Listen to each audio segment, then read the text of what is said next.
So we spoke about what young people can do to get involved and how they can get involved in politics and whatnot. So what kind of things, starting now, can students get involved in to sort of get the ball rolling on a solution?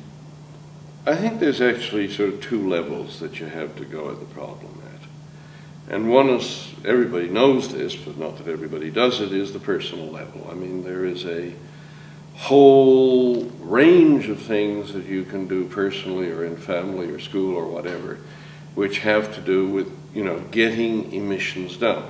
Getting emissions down isn't enough in the end. You have to stop emissions, you know. When the bucket overflows, you're in trouble. If the tap's running fast, you're in trouble sooner. If it's only dripping, you're in trouble later, but the bucket's going to overflow. So eventually, you have to stop these emissions. But in the meantime, you can win time to deal with that problem by consuming less energy now. So all of those sort of conservation things that you can do in your personal life are actually quite important. You know, that public transport, not cars, wherever possible, and insulate the houses better.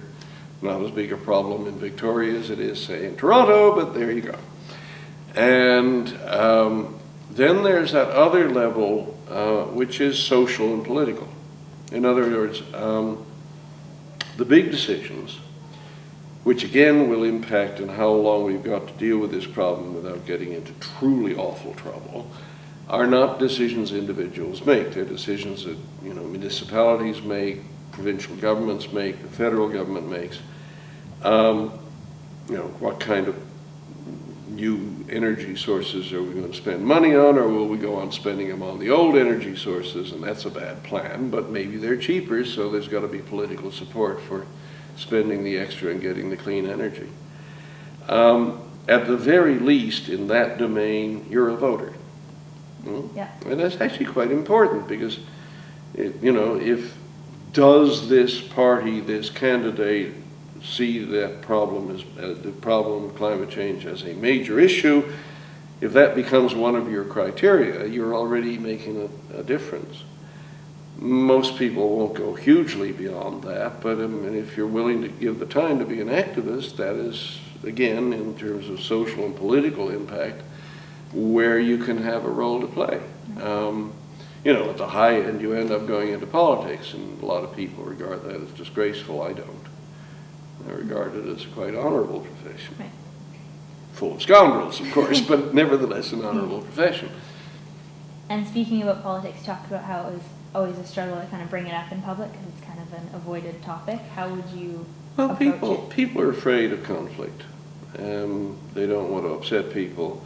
You know pretty well that if you bring this one up, somebody in the group is going to be a denier. And, you know, do we need to have that argument again right now? We're having fun, let's just leave it. You know, that sort of thing is natural enough and sometimes quite excusable because we are having fun right now, you know. But in the end, these issues have to be addressed. And for me, certainly, they come right at the top of the agenda. I don't worry about wars all that much, you know, outside of this context. This is a very good society, you know. We don't see the violence we used to see either at the local and personal level or at the global level. Everything has improved enormously. What a happy future we will have if we can deal with all this. And on another note, you spoke about not having a problem with nuclear. It's interesting. I don't want to die in a ditch about nuclear power because I don't think it's indispensable. But I don't think it's harmful either. And the last thing we need to do is use up all the political oxygen by having a 20-year debate on it, which is why I'm willing to walk away from it. My major problem with nuclear power is not the danger, it's the expense. I think that there are probably cheaper non-nuclear ways, but non-fossil fuel ways of generating the energy.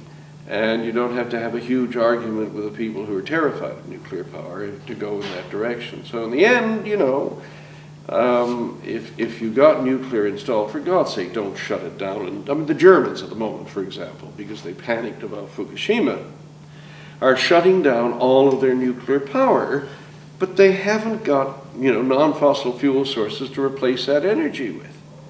So what's going to happen? They're going to fire up some old coal-fired plants. Does this make sense? You know, but so, you know, if you got installed nuclear plant, I mean, you know, 40% of Ontario's power is nuclear plant. If you really, really, really want to shut it down, be sure that you phase in green power as you shut it down. If you'd rather spend the money on putting more green power in and sticking with your nuclear, I'll be happier. Yeah, makes sense. It doesn't frighten me.